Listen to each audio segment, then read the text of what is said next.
Welcome to this episode of Consider It Blacklit. I am Kim Singleton, your host, and for those of you tuning in for the first time, Consider It Blacklit highlights films, television programs, and stage plays featuring African Americans up front and behind the scenes.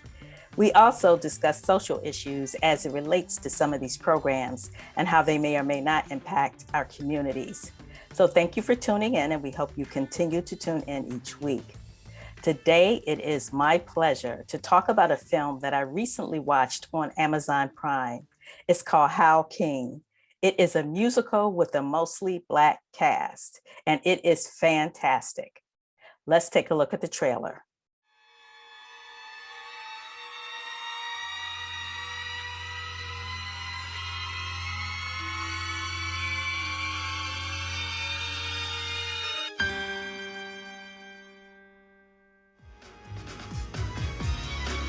From the Bard of Stratford-upon-Avon comes a timeless classic retold as a coming-of-age story on American shores.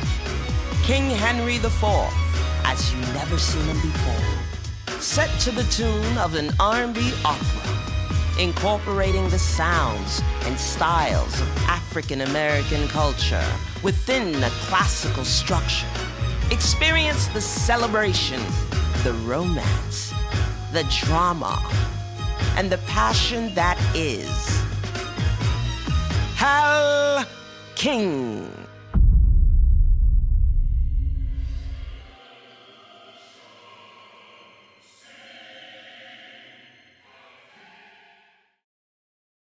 I'm so excited. Joining me today is Steve Wallace, the creator and the person who wrote all the music for the film. Welcome, Steve. Hey, Kim, how are you? I am fine. I am excited to let people know about your film. So before we Awesome. delve into the film, tell our audience about who you are and your experience in the arts. Yeah, sure. I'm Steve Wallace. I'm a singer and composer and a music producer. I'm from Chicago originally. I've been living in New York for, I don't know, close to like 20 years now. Um, I got my start, in Chicago. Of course, grew up in a church, and got into like R&B and hip hop and like the whole black music experience, just growing up and living there. And I became a part of this music organization called the Merit School of Music when I was about 9 years old, and that's when I first got my, maybe not my first time, but that's when I really started studying music on the classical side. And when I auditioned for college, and I knew I wanted to be a music major, but when I auditioned for colleges and sang some of the songs I learned there, and I got in, I didn't know the college I got into was an all classical program, which meant that with voice being my primary instrument, I did play piano and guitar at that time, but I became an opera singer all of a sudden, and I didn't wasn't expecting to do that. But I had a black professor that really just kind of opened me up to like the ideas of opera and the thoughts behind it, and I started really liking the art, the storytelling aspect of opera. I mean, since then I went and got into like R&B and hip hop as a producer and songwriter, and worked with Ghostface and Ledisi and De La Soul and Eric Roberson and like all these great artists. Um, and But I got drawn back to the opera side and went back, got my master's degree in classical voice, and then got into writing operas, and that's kind of what brings me to where I am today. Wow, that's fantastic. You are so talented. So let's Thank talk you. about how King is described as an R&B opera. Yeah. Tell our audience what it's about and what it's based on. Yeah, Hal King is a coming of age story. It's about a young man named Hal. This is set in the loosely in the late 1950s in the United States, a black town. And a young man named Hal whose father is a political leader and community leader in the town, and he doesn't live up to his responsibility of being the son of this respected leader of the community. And he has to go through a lot of different things in his life, which pushes him into the place of having to be a community leader as well, and he grows up through the process.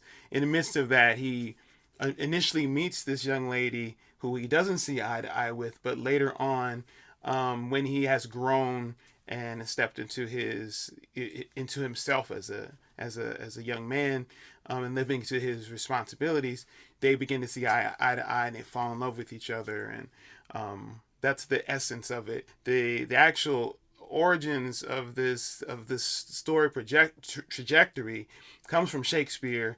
There's a little bit of Romeo and Juliet, but it's mostly from King Henry the Fourth and Fifth, where it talks about Prince Hal and how he just likes hanging out at Madame Quickly's and drinking with Falstaff. Well, we've changed some of the names and made it 20th century in a black town. So that's the essence of it there. Wow, wow. So tell us about the process of writing music for a film. Did you write the music first, or did you develop the story first and the music came later? You share that with Yeah. us. So this is what I did. So the first thing we did, I had a friend adapt the Shakespeare story, and I had in my mind the idea of the concept of it as far as bringing these worlds of opera and R&B and soul music and hip hop all together in this one thing, and jazz too. And but I knew what I wanted it to feel like so that it could seem like it has an operatic inclinations. And so I spoke to a friend about writing the story, and she adapted the Shakespeare. And I took that story to another person who wrote the dialogue, and I told them the concept and everything. And in this, I was gonna all the dialogue is sung from beginning to end. So I had them just write the dialogue in a way. I gave them some direction. Like I wanted to rhyme a little bit, but not too much. Like these types of things. And most of them didn't really know what they were doing. Like the whole idea, but the vision was in my mind, and I kind of knew like how to guide everybody to do what they did. And then I took it to a third person who I wanted to write internal thoughts for characters in specific moments, which happens a lot in musicals and operas. When people are singing what they're feeling and not necessarily what they would say. And so I had another person write for the text for those particular moments, and I took all of that music, all that text, and set it to music. Wow, wow. You're an amazing producer because that's a Oh, lot. thanks. Yeah, it's a lot. Yeah, The end result is amazing. So you should be proud thank of you. yourself. Yeah. Thanks. So, how challenging was it to have the whole storyline and song? You didn't direct it yourself, you had No, somebody else direct it. Talk that's to us correct. about how pulling all those pieces together because it just flowed seamlessly. Yeah, through my studies of like opera and singing operas, and then loving soul music and even like concept albums and stuff. Like I was just recently listening to like Marvin Gaye's "What's Going On," and even like albums like Stevie Wonder's Inner Visions and stuff. And this stuff happens in soul music, it happens in jazz, but just this sense of cohesion. Um, that happens. So there's a couple of things that I like to do that I get from from opera composers like Richard Wagner and Puccini. They would use these motifs, or Wagner was a German composer, called them leitmotif, and they're just these small musical ideas, and you take that, you weave that through the entire thing. That was kind of the main part of it. Other than that, the way it's structured is also comes from opera what they call a number style opera, which basically means it's like, though it is music continually, there's still these sections that you sense. So there's sections of sung dialogue, and there's sections of that would be a scene or a song or aria or something like that have different feels to them. The sung dialogue sections they call an opera recitative or recitativo, which just is moments where a lot of information can happen and shifts in emotions can happen based on the actor and how they're presenting the ideas. And there's very light support musically, like usually a harpsichord or a piano or something like that. And then it would go into like, okay, big emotion moment where we stop for a second to be in this emotion, and that becomes like a song. I find it fascinating.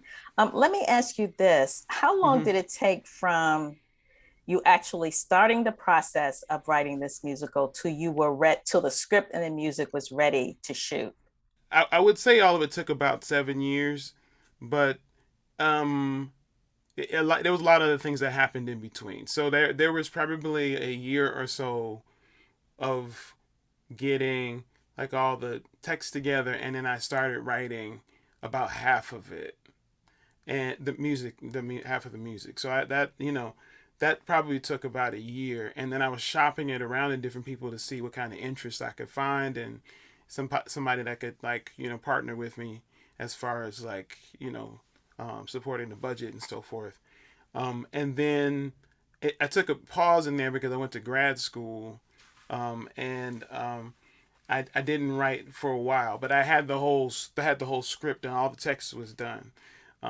I was just trying to see like where do I go with this? Like how do I actually take this to the next level? So that was about 2.5 years or so, and then the year after that, I had a moment when I was traveling for a show, and in between rehearsals, I had all this time because it was a show that I had done before, like and I knew really well, so I didn't have to like really think about like practicing it.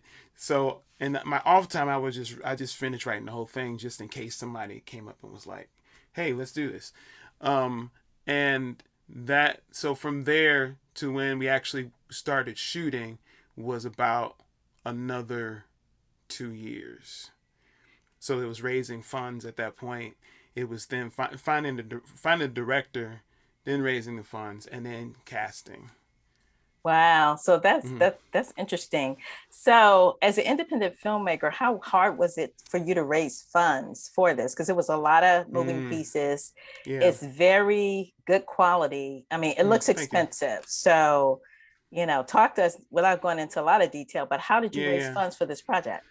yeah. So it was the most money I've ever spent on anything in my life. I was writing so many checks, and I was like, I've never written this much money for checks.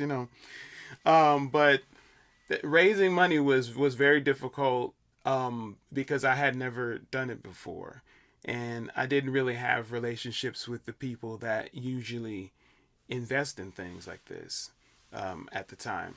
So initially, my plan was to try to partner with an organization. I sat down with BET. I sat down with Warner Brothers. I was like, "Hey, what's up? Let's do something with this."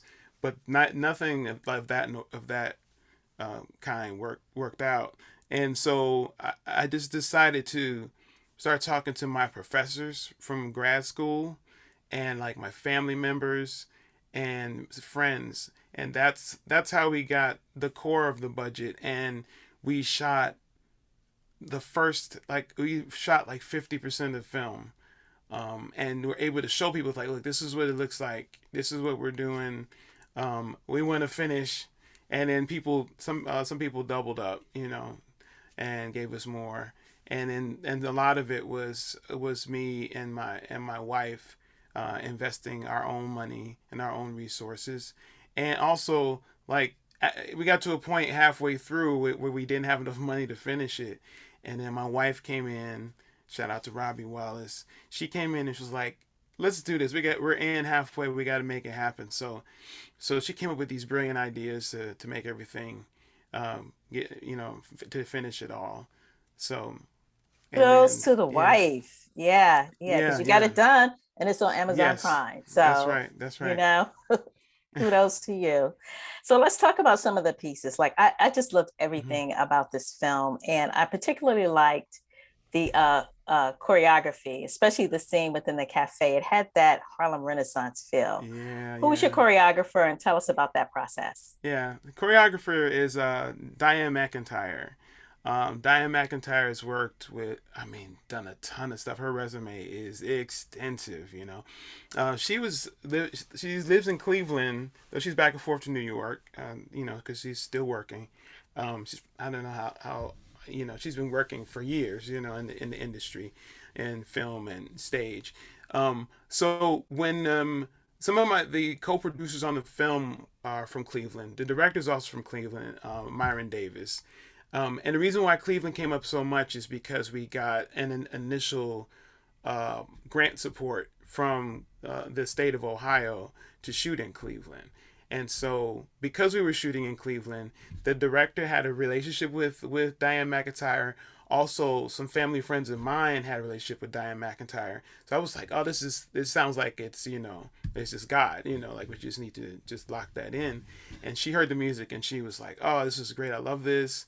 I love the blends and and different mix of the vibes. So she was in when she heard the music, and she was awesome on set. Like it's funny because she's one of those people that they don't have to say much to get what they want, to get a product. But the dancers fully understood where she was coming from, and she would just say, "Okay, I need you to do this, and it needs to be like you're stretching this way," and the dancers were right in, and it was great. It was exactly what we needed for Hal King. Yeah, that was amazing too. Like I said, I love the film and everything about it. So I want to ask you about the set design because that was Yeah. amazing too. That's why I asked you how you funded it because everything looked expensive. I especially like the set design Mm. when the Black soldiers were at war.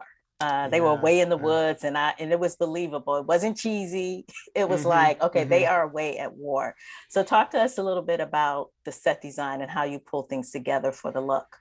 Yeah, yeah, definitely. Big shout out to Myron Davis, to Jim Zunt, who was our cinematographer. Because a lot of it too is how you shoot it. You know what I mean? Getting the right angles so that the eye can be focused on certain things. Myron had the vision for how he wanted to look. He wanted to get like this MASH vibe, and so that's what we went for. Myron had a good relationship with our production designer in Cleveland. His name is Rob Peck. Rob had worked with Myron on some stage shows and stuff, and when they talked about it, Rob was like, "All right, I got you," and they were like, while we're on the set, they were just showing me different tints and stuff, and they had the eye for it. They knew how to make it look and feel the way it was supposed to look. The interesting thing is that part of it was done on the sound stage, and another part of it was actually done in a forest preserve in Ohio, like about 40 minutes south of Cleveland. So the song, the Memphis Shack song, where the guys were singing about what happened, what they're missing out on back home, that's on the sound stage. We had some guys that built that whole set to make it look like a tent and everything, and he lit it so that it would look like moonlight and so forth, and then and then the other parts of that scene were shot in the forest preserve. Let's talk about the actors. I want to start off Sure. by asking you about Eric Roberson and Darian Dean. I'm Yeah. actually familiar with them. Eric went Okay. to Howard, HU, Yeah. Yeah. and Darian Dean, he's to be managed by a good friend of mine, Miles. Yeah. So Yeah. how No, did they, Miles. yeah, Miles? Okay, Yeah. I so do. tell Yeah. us how they became involved with the project. Yeah. So that's really awesome. Uh, so I've known both of them for years. From like the indie soul circuit in New York City. I was often like music director. I had my own band, and we would play like I did Soul Village like in 2006 or something like that, and been in contact with Eric Roberson since then. And well, actually before that, when my first album came out, which was in 2005, we had some mutual friends, and so he's always been a nice guy, and he gave me a lot of pointers of like being an independent artist and stuff, because he kind of was a trailblazer in that regard.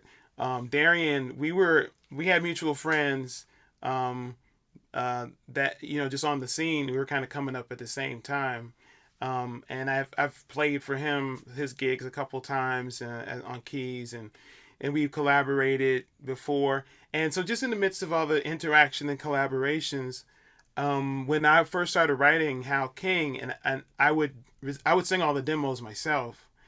And when I was playing it for people, they were like, "I'm confused. It's just a whole bunch of Steves."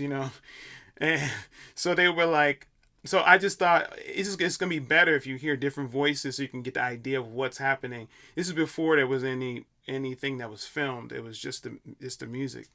Um, and there's a lot of back and forth. It's not just like I'm just sitting and singing this song. It's like four or five people. So I called up Darian and like, hey man, can you sing a couple of these parts for me? Because I know his voice and I know his voice could do it. And I just knew it was perfect for this one role. And years go by, I'm looking for somebody to actually play the role. You know, we have the budget and we're doing the film, um, and we actually were talking to somebody else about doing the role, and it wasn't working out. And I was like, why not just call Darian? Let me see what he's doing because he sounds so great on the demo.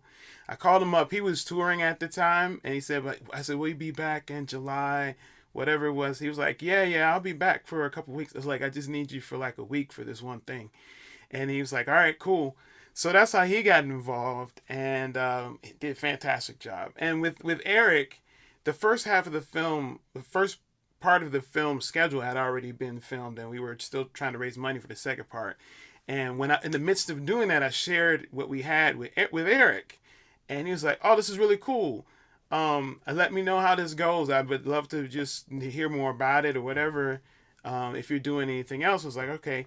And also, I had someone else that was playing Henry King, who was an older gentleman, but he's still touring with a group, you know, like one of the old school R&B groups. And he's like, I can't come to shoot. And I was like, all right. So I just reached out to Eric. I was like, man, do you want to do this thing? He was like, well, let me know. Let's look at the calendar. It sounds fun, you know. And we found some days that worked for him, and he jumped in. So it was awesome. Yeah, I love them both. So Yeah. anybody out there who went to Howard who's watching, make sure you check out Eric Roberson and this R&B opera. It's amazing. So tell us about the other actors, the lead actors actually. They were amazing too. How did you find Thanks. them? Yeah, it was shout out to Monet Dunham, another person I met on the indie soul circuit. She's a flautist and singer and songwriter. And we've worked together. But she's also been in film, like she's in Another Girl on the IRT, and she's done some other film TV stuff. So and she's just like this like really just like one that somebody that likes to connect people with other people, and knows a ton of folks that great singers and performers. So I just reached out to her. I was like, hey, I'm looking for to fill some roles, especially with HAL. I think I had someone else that was going to play HAL at first too, and he was on a tour and he couldn't do it. Um, and I was looking for somebody that had a youthful energy, that had a soulful voice, you know, and had, you know, a little bit of like Usher vibes to him, you know, because I mean, really, I had a dream about Hal King, and Usher was in my dream. You know what I mean? We can get more into that if you want to, but I just told Monet, I was like looking for a young tenor, you know, soulful, but you know, Usher vibes, and she was like, okay, and she sent me some names, and I saw Tyreek Ballard, and I listened to hit some of his music, and I was like, oh, I think this is the guy, and he kind of looks like how I want Hal to look, you know. And so he came in for our audition. And after he sang and we did a couple of acting things, I was like, okay, cool. Sheree Moultrie, who played Kat, was somebody I worked with at a church. I was a music director at a church, and she was one of my praise and worship singers. And I was just always, you know, loved the quality of her voice. It was a beautiful sound.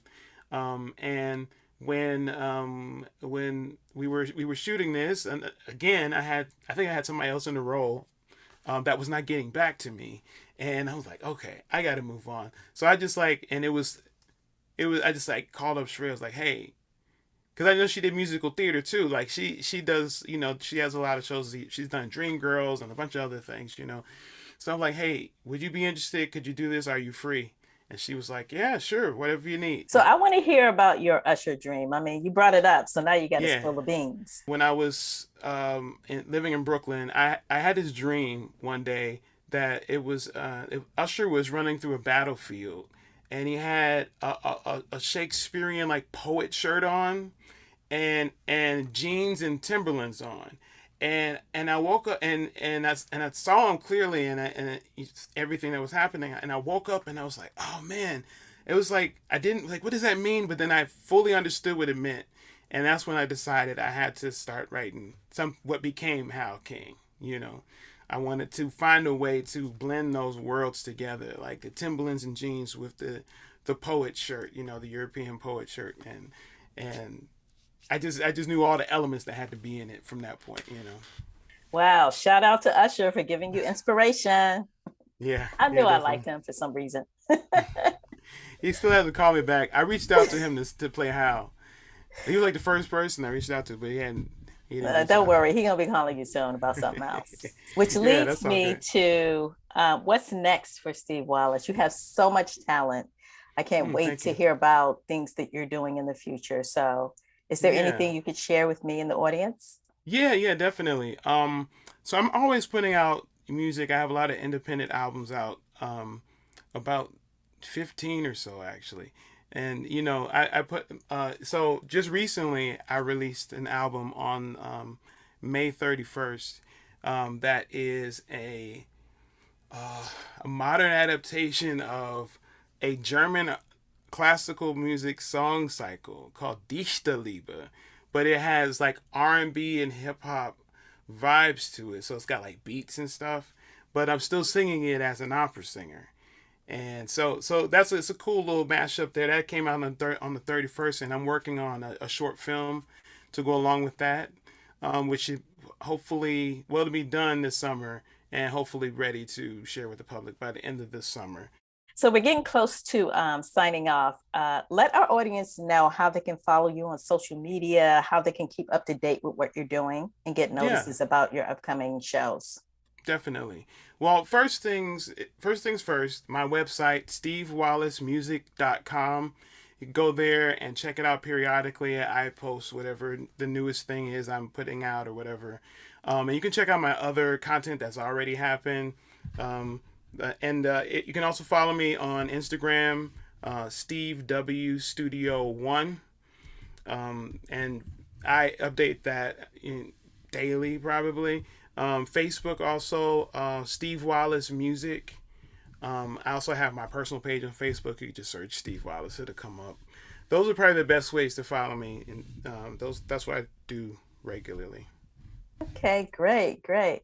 Well, thank you, Steve, for joining us today. Thank you, audience, for tuning in. And make sure you check out How King is showing on Amazon Prime. And until next week, consider yourself blacklit.